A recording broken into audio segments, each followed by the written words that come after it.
Hello and welcome to Rathods IAS. Today in this session, we are going to see current affairs of 7th February 2024. From last 3 days, we didn't posted this Hindu analysis. So sorry for the inconvenience. So I went to Tirupati. So because of that, I didn't able to record the video. Even though I took my laptop, everything with me, but I didn't get the time. Okay, and even I didn't get the suitable place to record the video. And I am promising you that every day I will be covering the current affairs of last 3 days. Okay, don't worry about the current affairs that you have missed from the last 3 days. I will be covering the important articles, okay, daily, at least 2 articles per day I will be covering from now.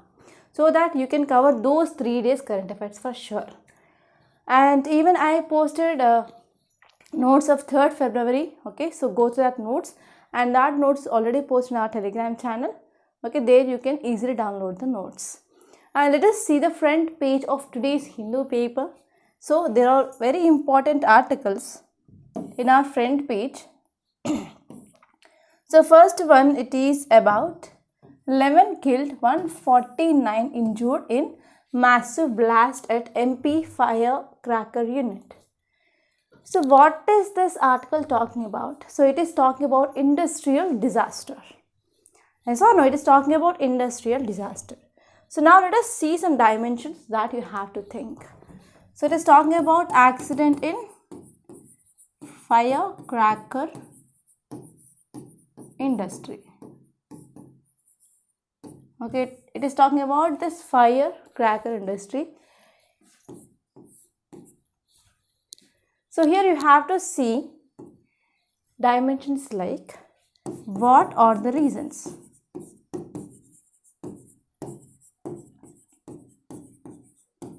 So it is talking about industry. Industry is part of our geography, right?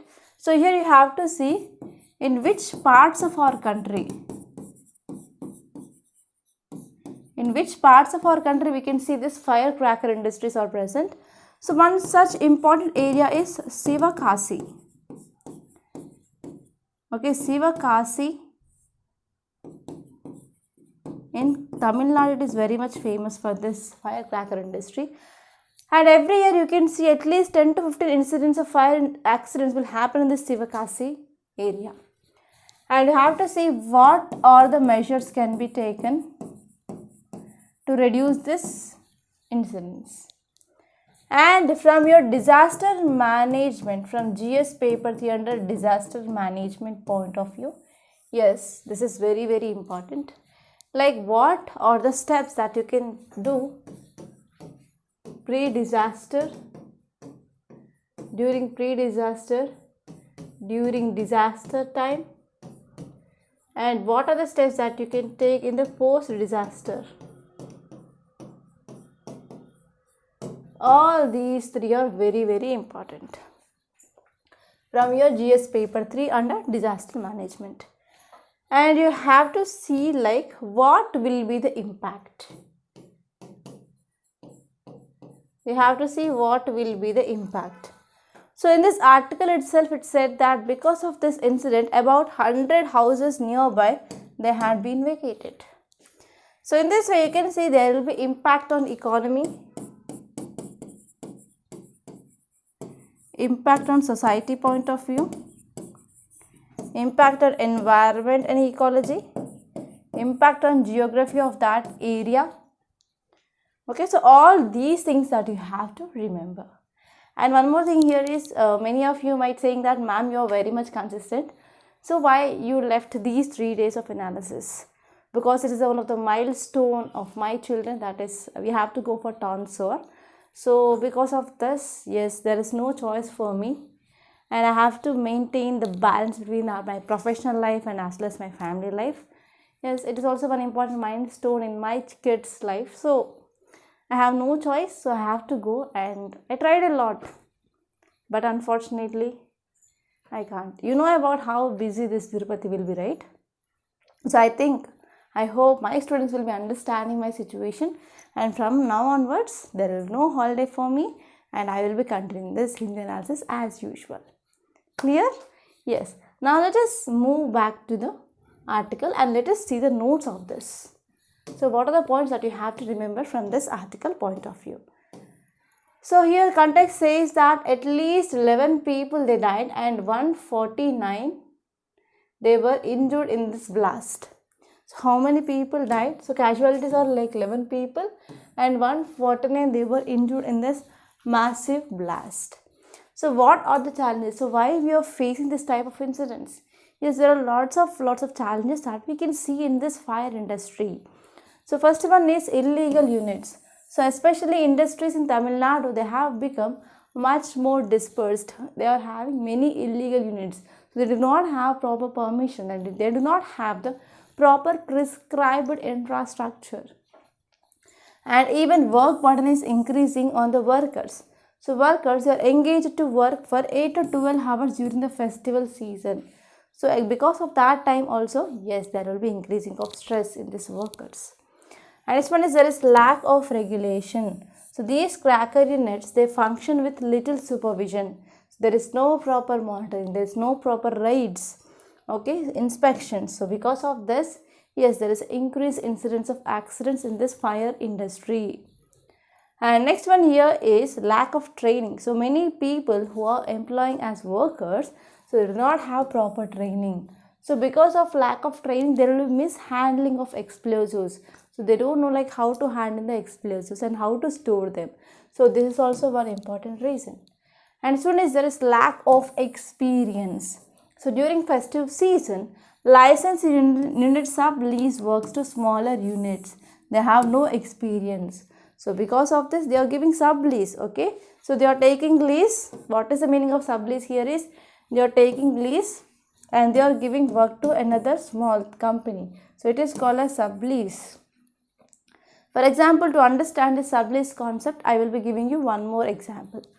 For example, I took so and so area as a lease and I said that I will be paying rent of 1 lakh rupees per month to the owner. So I took the rent from directly owner. So he is the owner person. Sublease means, so I took this so and so area for lease and I am talking to another person and I am giving rent to another person, and here I am charging like so and so 1,25,000 or 1,50,000 and I am collecting the money rent from here and I am paying the money to owner and I will be getting some profit here. So this is called a sublease concept. So many a times, many cities, the sublease is going on in the rentals. Okay, clear? Yes. And next one is there is lack of safety protocol. So fire manufacturing units, they often ignore the safety norms. So they will often ignore the safety norms with an intention to increase productivity in a shorter span of time. So whenever they want, for example, there is a limit of making of crackers of 100, but they are going for making of crackers of 500, 600. So because of this, yes, there is a lack of safety measures in this fire industries. And this one is cracker units, they stock chemicals above the permitted limits.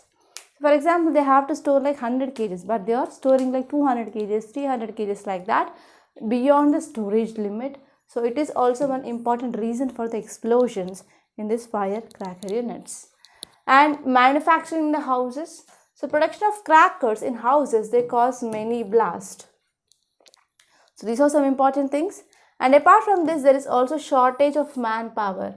So Petroleum and Explosive Safety Organization, that is PESO. PESO says that licensing and regulating authority for large firework units. So it said that they are having the short staffed. Like there are only 5 officials to monitor the more than 1,000 units. So how these 5 members, they can monitor this 1,000 units? They can't, right? So we have to improve the increasing the manpower in this PESO so that we can go for regular monitoring of this firecracker industries. And next one is health effects. Yes, due to this high chemical usage, even the persons who are preparing this or manufacturing this cracker, so their lungs will be get affected, and even sometimes their skin will be get burned because of these toxic chemicals. And what are the steps that can be taken to prevent these accidents in this firecracker industry? So first and the foremost thing that you know that we have to go for constant monitoring. So first one is constant monitoring. So effective monitoring must be ensured, and the enforcing agencies, they should take the strict action against violators. and whatever the illegal units are there, so they must be eradicated, they must be removed. And we have to go for periodical inspection. So periodical inspection means suddenly we have to go for doing inspections. And next one is skilled workers. So only trade workers, they should be allowed to work in these units so that we can minimize this exclusion. And we have to set up a state level committee, and this state level committee need to ensure safety measures in that so and so firecracker industry. And next one is mixing ratio. So the mixing ratio should be automated to reduce accidents. And next one is responsibility. So a firecracker industry should take responsibility of the life and as well as health of the workers. So in this way we can minimize the accidents in this firecracker industry. And now let us go back to the next article. It is about Uttarakhand tables UCC bill in assembly. So you have to see what is this UCC. UCC is a keyword, and even when you are reading your DPSP also you will be coming across this implementation of Universal Civil Code. UCC is nothing but Universal Civil Code. Now let us see some dimensions like what you have to read from that article point of view. So it is talking about Universal Civil Code. It's talking about Universal Civil Code. So this topic is important from GS paper 2, from polity and from social issues.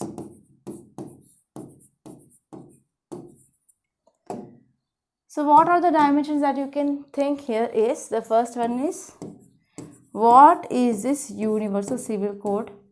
So what are the constitutional provisions, that is which article is talking about this UCC in India, and you have to see like background of this UCC, and you can also see like which state of India is having this UCC, that is Goa. Okay, you have to see some important advantages. So what happens if you are going for implementing this UCC in India, like advantages. And even you can see what are the controversies. You have to see like what are the controversies. So all these are the very important dimensions, and there is a very high chance of getting mains question in your examination. Okay, now let us see the notes part of this second article. So it is about UCC, Uniform Civil Code. So why now this UCC in the news? So you have to know that. So if you know that background, why it is in news, and you will be thinking like, yes, because of this Uttarakhand move, yes, we have this UCC, and because of that this UCC question is in paper. So if you get this knowledge and if you are able to connect at least this much, then believe me, you can write a very good introduction. Okay, so introduction can be written in three ways. So first one is you can define them, or else you can write some data, for example economic survey set like that. Recently press freedom index is seen in news, like that. And the third way here is why it is in news. So this will be working all the time. So for example, if you are getting question regarding UCC, so recently Uttarakhand tabled the state's Uniform Civil Code bill in assembly. So in this way you can write the introduction. So if you are writing in this way means, yes, examiner will be understanding that, yes, so a candidate knows what is happening around him, and he is connecting the static with the dynamic. So this is the student that I need. So in this way here you can write a very good introduction, and you can grab the attention of examiner. Clear? Yes, now let us see why it is in news. Uttarakhand's chief minister, he tabled state's Uniform Civil Code in the assembly of Uttarakhand. So if this bill is passed, Uttarakhand will become the first state in independent India to enact Uniform Civil Code. Okay, so it is regarding marriage, divorce, succession and live-in relationship. So this live-in relationship is a dynamic topic. So this was not the concept which was present during our independence time, right? So here we can say like we can say one important thing. So how we can say like our constitution is a living document? Yes, you can say like our constitution is a living document. So here you can get a question like, so will you accept? So what is comment on the statement Indian constitution is a living document with suitable examples. So in this way you can get questions, right? So from that point of view you have to focus. So here if you see here, so this bill which is passed, if it is passed means Uttarakhand will become the first state in independent India to enact this uniform civil code on the laws regarding marriage, laws regarding divorce, succession, and as well as live-in relationships. But already in our country there is one state which already implemented this uniform civil code, but the fact here is it enacted that during this Portuguese time itself. Okay, and that is regarding this Portuguese civil code of 1867. So after it got liberation, yes, Goa was the first state to implement this uniform civil code. That is nothing but before we got independence. But after independence and in this post-independent country or in this independent India, so here Uttarakhand, if it is passing, this means Uttarakhand will become the first state. So you have to remember these two important points. So there is a chance of getting confused in examination. Next one is the second, the scheduled tribes who constitute 2.9% of state population have been kept out of the ambit of this bill. So this is one challenge that I can say. And next one is Uniform Civil Code. What exactly the meaning of this UCC? So UCC is mentioned in which article? Article 44. It is nothing but constitutional provision. So Article 44 of Indian Constitution, which talks about this UCC, and this 44 article comes under part 4, which is nothing but DPSP, Directive Principle of State Policy. And DPSP, they will be giving the directions to the states, right?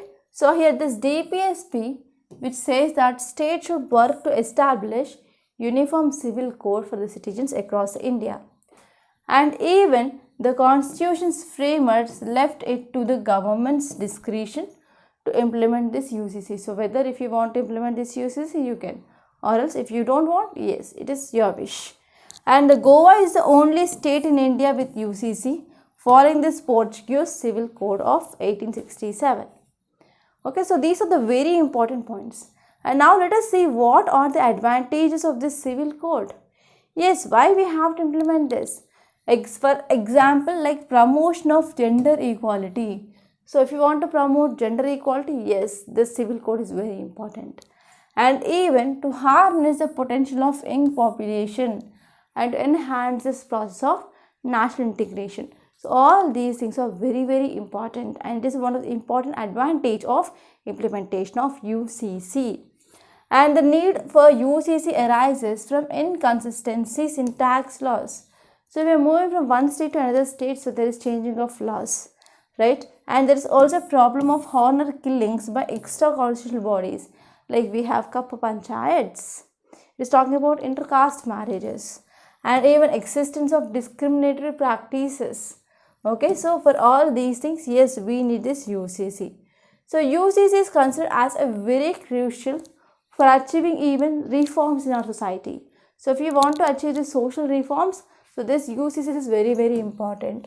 And it is focusing on eliminating inequalities. So we have to eliminate inequalities and we have to uphold fundamental rights, and UCC should not be forcefully imposed. And if you see, it would violate Article 25 of Indian Constitution. Okay. And next one is UCC, which also aims to incorporate modern and progressive aspects into existing personal laws. And what are the controversies? Yes, there are many controversial statements from made regarding this implementation of UCC. So what are they? So first one is there are many critics, they saying that yes, if you are implementing this UCC across the India, so it will be infringing this constitutional rights of practicing of one religion. So as you all know that practicing of religion which comes in the fundamental right. Yes, if you are implementing this UCC, So it's undermining this one's religion, and also it could disregard religious customs, regulations followed by different communities. So for example, I will be giving you religion as an example to make you understand what is the concept. So we have group of people like Hindus, group of people like Christians, group of people like Muslims. Hindus, Christians and Muslims. So the laws of these Hindus are different compared to that of Muslims, and laws of Muslims are different to compared to that of Christians and as well as Hindus. So if you are implementing that same code for all the caste system or all the people who are present in India, so it is undermining their right to practice their religion. And they also believe that allowing these religious communities to utter their own personal laws is essential aspect of religious freedom. So as you all know that India is very much famous for this religious freedom. So if we want to ensure that, we have to let them alone and they have to follow their own religious practices. And next one here is additionally creating a uniform civil code across the entire country. It also possesses challenges to specific constitutional provisions in certain regions, particularly Northeast, where indigenous family laws were protected.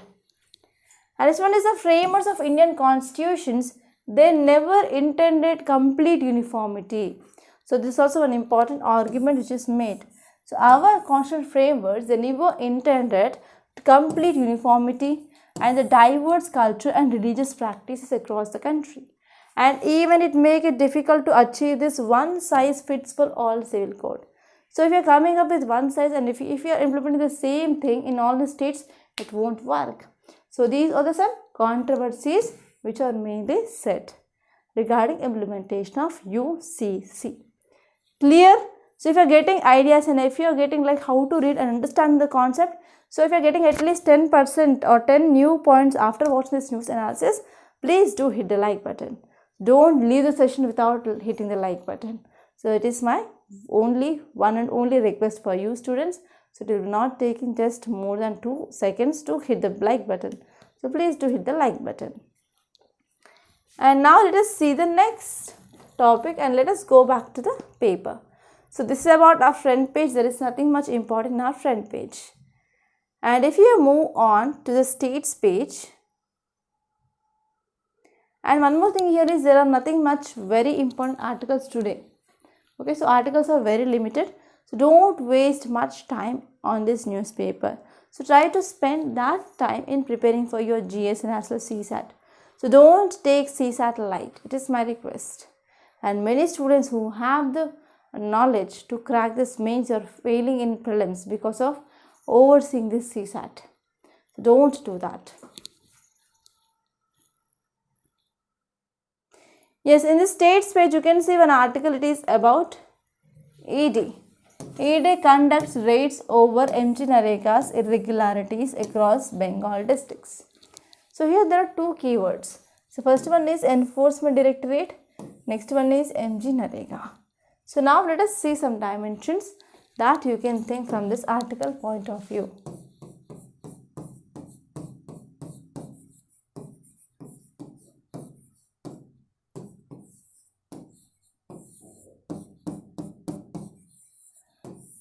So first one here is MG Narega and second one is ED, right? So MG Narega stands for Mahatma Gandhi National Rural Employment Guarantee Act. So we came up in the year 2005. We came up in the year 2005. So here you have to see like what is this scheme about. So it is providing livelihood opportunities. And the next one you have to see like key provisions of the bill. Key provisions of the bill. And you have to see like what are the challenges. And you have to see like what are the advantages. Okay, so recent MG Narega is highly seen in use because of this biometric attendance method, right? Biometric attendance method, and even because of the app. It is seen highly in use. And you have to see what is this enforcement directorate. So who are the members? And you have to see what are the functions and mandate.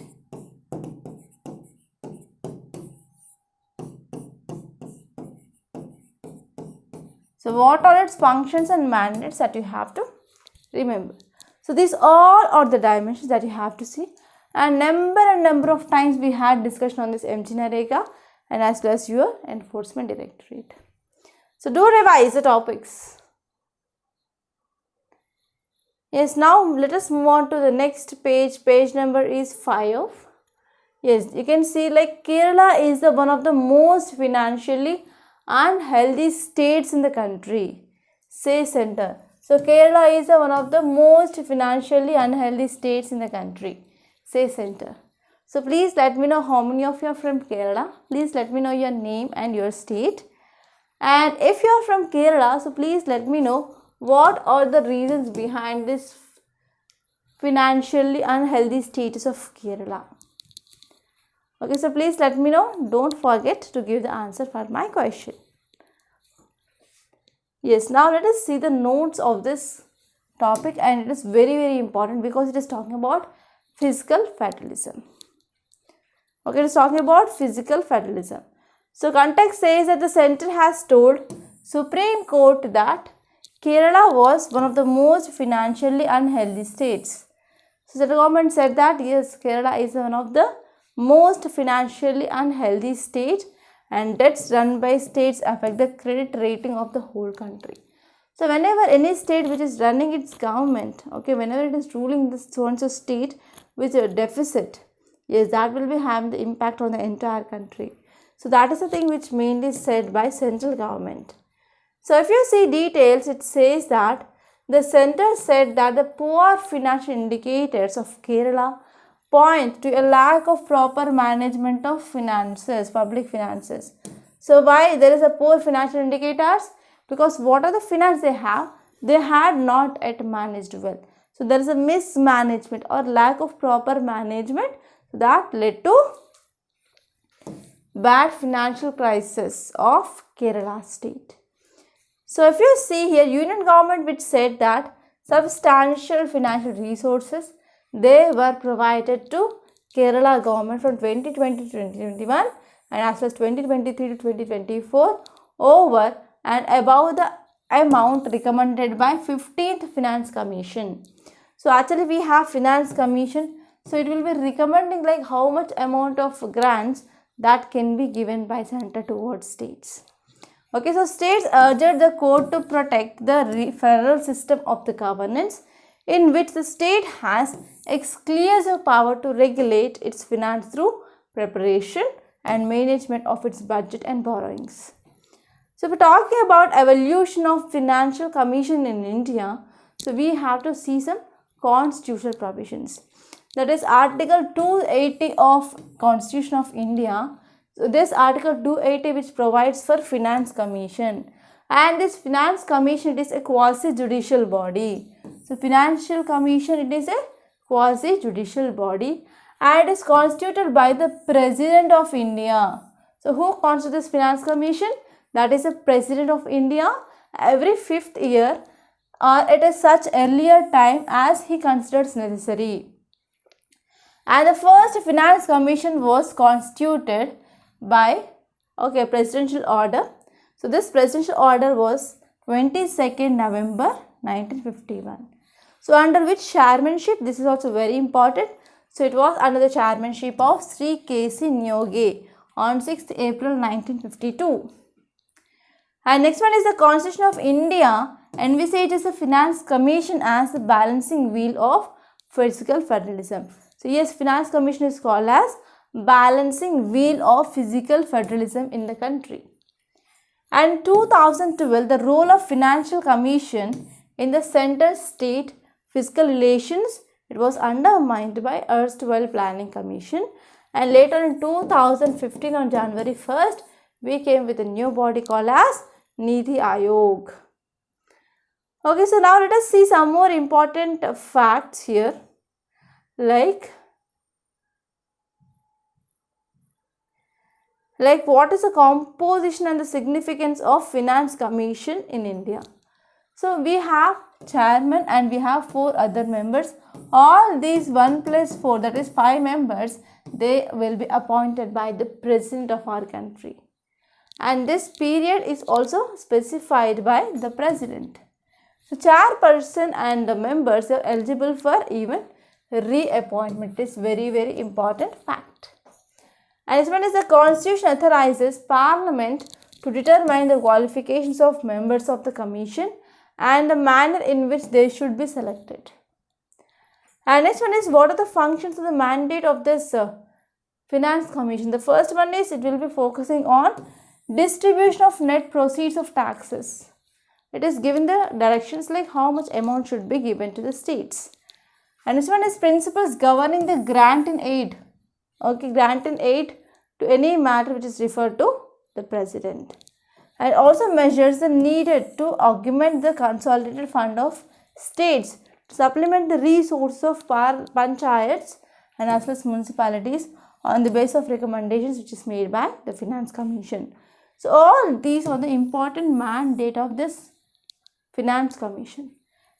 And now let us move back to newspaper. Okay. Yes, now let us see the next topic. So next topic is about the severe erosion of physical federalism. So it is because of the issue between this Kerala Chief Minister, okay, the protest in New Delhi against the centre for placing Kerala in a financial embargo. So here now Kerala government has accused the centre of pushing the state to a severe financial crisis, and even here central government kept some limits on its borrowings. So because of this, yes, the issue which is going on. So here you have to know a small concepts. So what is that concept is NBC. You have to know what is this NBC. So NBC stands for net borrowing ceiling. So actually here what is the issue was like central government is there. Okay, the center we have central government. In here we have state government. So here we have Kerala government. So now central government kept impositions on this Kerala government like you have to borrow only this so and so limit. So because of this here now Chief Minister of Kerala is saying that it is because of center. And NBC is nothing but the limits of borrowings of a state from all sources, including even open market borrowings. Okay, Central has decided to deduct liabilities arising from the public account of the states to arrive at NBC. Okay, so NBC is nothing but the borrowings of the state from any source, even including this open market borrowings. So now let us see the notes part regarding this topic. So this word physical federalism is very important, and we are going to see each and every dimension regarding this physical federalism that you have to know from your examination point of view. So what is the meaning of physical federalism first? So this word fiscal federalism, it's a term which is used to describe the financial powers and as well as responsibilities. They are divided at the different levels of government. Nothing but financial powers and as well as responsibilities. They are divided between these different levels of government in a country. So this federalism or fiscal federalism, it involves a question such as which functions and services they should be provided by the central government or the state government, and how revenue should be raised and shared among them, and even how the transfers of the grants they should be allocated such that we can ensure an efficiency and as well as equity. So all these things are very important. And next one is some tools to achieve fiscal federalism are constitutional assignments of taxation and expenditure powers.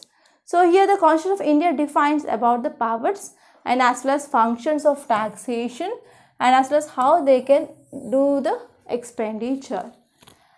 And this one is Finance Commission. Yes, we have Article 280 of our Indian Constitution talks about this Financial Commission, and because of this we can call this Finance Commission it is as a constitutional body. Okay, and this Finance Commission which is very much responsible for recommending the distribution of tax revenues between the central government and as well as state governments. And even it also suggests the ways to augment the financial resources to states to promote this fiscal discipline, and even to ensure the stability in the financial matters, the fiscal matters. So all these things are very, very important functions of this finance commission. And next one is GST. So GST, that is goods and service tax, which is an example of indirect tax. So it is one of the indirect tax that replaces multiple central and as well as state taxes on goods and services, and even administered by GST Council consisting of representatives from the central and state governments. And next one is grants in aid system. So grants in aid system, which mainly talks in Article 275 of Indian Constitution. So in this grants and aid, it is nothing but we have central government and we have state government. So this is all states and this is all central. Central will be giving some resources to the states. That is based on the Financial Commission recommendation. And these grants, they will be supplementing the money for the states, and it will be helpful for decreasing of regional disparities and as well as developmental gaps between the states. And how India could strengthen this fiscal federalism. So this concept is at most important. So first one is we can go for equity oriented intergovernmental transfers. For example, if you are focusing on the funds, so funds, they are allocated from the central government to the states. They should be designed to promote equity. And next one is we have to focus on horizontal and vertical physical imbalances. So addressing the both horizontal imbalances and vertical imbalances is very much crucial. So the devolution formula should be designed to account for both the sets of imbalances, and we need to ensure that resources are allocated fairly. And next one is use of performance based grants. So we have to focus on performance based grants. That means whenever we are giving the work to states, so based on the results and based on the performance, so here we can go for giving up of the funds to the states. For example, improving like health indicators and education indicators, etc. So that we can encourage the states to focus more on effective governance, and even we are focusing on the results based approach now. And next one is constitutional provisions. So we have to revisit this Article 246 of Indian Constitution, right? So in that, here you have to see like, so how can the constitutional reforms that can be made to improve this fiscal federalism between central and as well as states. And this one is empowering local self-government. So this local self-government was not present in our original constitution. So it has been added to 73rd and as well as 74th Constitutional Amendment Act. So even now here we have three types of government. So we have central government, we have state government, and we have local government. In local, again we can divide into two. First one is rural and second one is urban. Rural means, for example, we have panchayats. In urban, we have municipalities.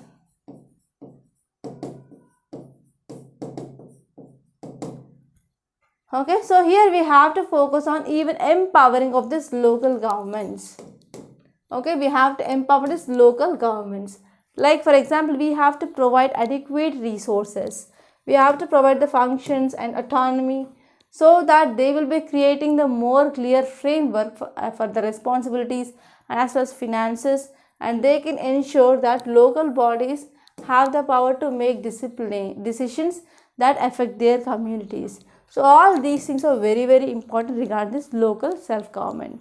And next one here is uniform financial reporting system. So we can implement this uniform financial reporting system. So at every level, like central level, state level and district level or the local government level, yes, we have to focus on this maintaining of financial or uniform financial reporting system. So how it is helpful? So it will be empowering the people and as well as departments, because there will be transparency, accountability and efficient fiscal management can be done through this method. And we can go for reviewing of budget borrowing. So we have to address the issues of off-budget borrowing by ensuring that all financial transactions are included in the budget. So there should be no transactions should be available above the budget. Okay, so because of this, it will be preventing the liabilities and as well as increases the transparency in the fiscal management. And this one is convergence of development indicators. We have to use a combination of economic and social indicators. So we have to use a combination of economic and social indicators like per capita income, human development index to allocate the funds to the states. And even this approach will be helpful for ensuring the states not only economically developed but even also focused on improving the overall well-being of the citizens. And we have to focus on FRBM Act. So we have to align, we have to follow the provisions of this FRBM Act, like how much fiscal deficit can be maintained and how much revenue deficit can be maintained. So we should not cross the limits. Okay, next one here is we have to focus on devolving these tax powers. So we have to provide states with more flexibility and control over taxation, and even we can enable them to generate revenue according to their local economic conditions and as well as priorities. And next one is we have to focus on even cooperative federalism. So we have to foster a spirit of cooperative federalism where the central and state governments, they have to collaborate to design and to implement the policies that benefits nation as a whole. And we have to go for regular review and dialogue. So we have to establish a mechanism for regular review and dialogue between the central and as well as state governments, and we have to discuss the financial issues and the policy changes, and we have to focus on potential improvements in the fiscal federalism framework. So in this way, yes, you can improve the fiscal federalism between the central and as well as states. So these are the steps that can be taken. And now I want to give you one main question, that is, examine the need to rethink India's fiscal federalism in the light of recent developments. So, suggest some measures to improve the principles on practice of fiscal federalism. So first you can write about what is the meaning of fiscal federalism in introduction. Okay, and you have to see like what are the recent developments and you have to add the measures. Okay, so that's it. So now let us go back to the newspaper. Yes, here you can see one important article, that is Maldives accelerates plan to lower dependence on India. So this article is talking about India-Maldives relations. So Chinese make up for minor reduction in Indian tourists in Maldives following the diplomatic row between Delhi and as well as Mali. So what happened, the background here is, okay, so this article is talking about India-Maldives relations.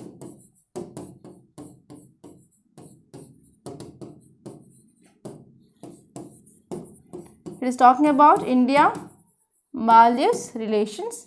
This topic is important from GS paper 2 under international relations. Yes, this is clear, right? So here if you see recently what are the developments that happened in the Maldives is, the first one is new government elections conducted, new government formed, and this new government is pro-China, it is towards allying towards China. And next one is the statements. Disruptive statements were done between India and Maldives. So because of this there is decreasing of tourists. There is decreasing of tourists from India to Mali or Maldives. And here Maldives said to remove Indian troops. Maldives said India to remove Indian troops. And India gifted 2 choppers to Maldives and they want to return back. They want to return back. So all these are the developments that happened in the recent times. And Maldives is going towards China day by day together. So it is one of the cause of concern for India. So in January, controversial tweets they were done by these deputy ministers of Maldives on Indian Prime Minister visit to Lakshadweep. That led to diplomatic row between the two countries. And because of this, what happened? So the tweets sparked a call by some of Indians on social media to boycott Maldives. That is hashtag boycott Maldives. They had become viral, right? And it was an attempt by them to puncture a biggest money maker of Maldives. Okay, so here what happened? So Maldives, it is moving towards China. It is one cause of concern. Okay, so that's it. And the text and context, you have to know about this topic called as delimitation exercise. So already I said in detail like what is this delimitation means. So now let us see what is the gist which is given here. Okay, so delimitation means nothing but the process of fixing the number of seats and boundaries of a territorial constituencies for states legislative assembly elections and as well as for Lok Sabha elections. Okay, so we are fixing the number of seats and we are fixing the seats according to the population of that area. And the number of seats in Lok Sabha based on 1951, 1961, 1971 census was fixed at 494, 522 and 543. Okay.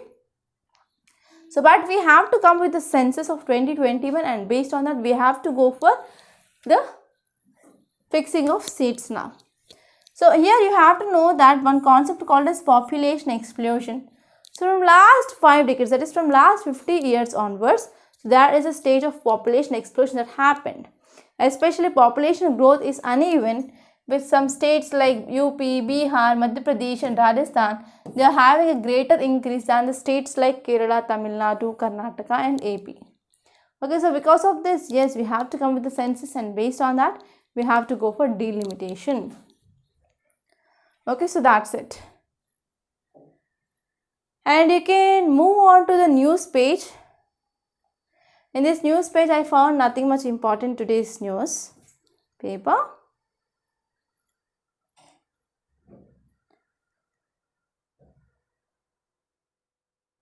Okay, let us move on to economy page or business page. So here you can see an article that is tax to GDP ratio hit all-time high of 11.7% of GDP in financial year 2025. So a revenue secretary says that direct tax collection has increased to 6.6% of GDP this year. From last year, it was like 6.1%, now it is 6.6%.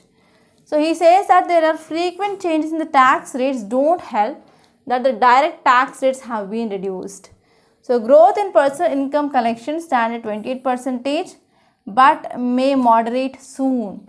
So he promises that the center will continue to simplify and rationalize the tax regime to reduce the disputes and assets litigation. So this article is talking about taxes. So if you are talking about taxes in economy, you will be having a separate topic called as taxation system. Okay, or taxation. So here you have to know about different types of taxes. So we have direct tax and we have indirect tax. You have to know what is it and examples. That's it. And even I explained you like why government is imposing tax. Yes or no? So these are some important dimensions that you have to see from this article point of view. So these are the very important articles that appeared in our today's Hindu newspaper. So that's all for today, and I will be adding the important articles from tomorrow's class onwards that I missed from the last 3 days. So I will be showing you like where you can get the notes. So here this is Rathods IAS classes Telegram channel. So here we posted the updates. So I already said that hello students, I am out of station. For next 3 days there will be no Hindu analysis video. We provide the notes for 3 days. Sorry for the inconvenience. But even for making of notes also I didn't get even 5 minutes of time. Okay, so because of our kids tonsor, so it was like a very tough time for me and my husband. Okay, so that I didn't able to make the notes. So I said that I'm making you the promise like from the next 3 days I will be covering these articles which are very important that appeared in our newspaper from last 3 days. And this is our YouTube channel Rathods IAS Academy. So please do subscribe to this channel. Don't forget to subscribe. And here we are providing lots and lots of courses, and the prelims is very much soon. So you can take the courses of Rathods IAS if you are facing problem in history, economy, geography, polity, science and technology, environment and ecology, like that. So you can click on play course so that you will be watching the 3 videos, and you can check the price by clicking this buy now. And the price of this course is not more than 3000 rupees. It is very affordable. You try to join these courses that we are offering in this Rathods IAS. So that's all for today. I hope you enjoyed this class. So if you really like this class, hit the like button, and please do share this video to your friends in the Telegram channels, WhatsApp groups, etc. And don't forget to subscribe to Rathods IAS Academy. Okay, thank you so much for watching.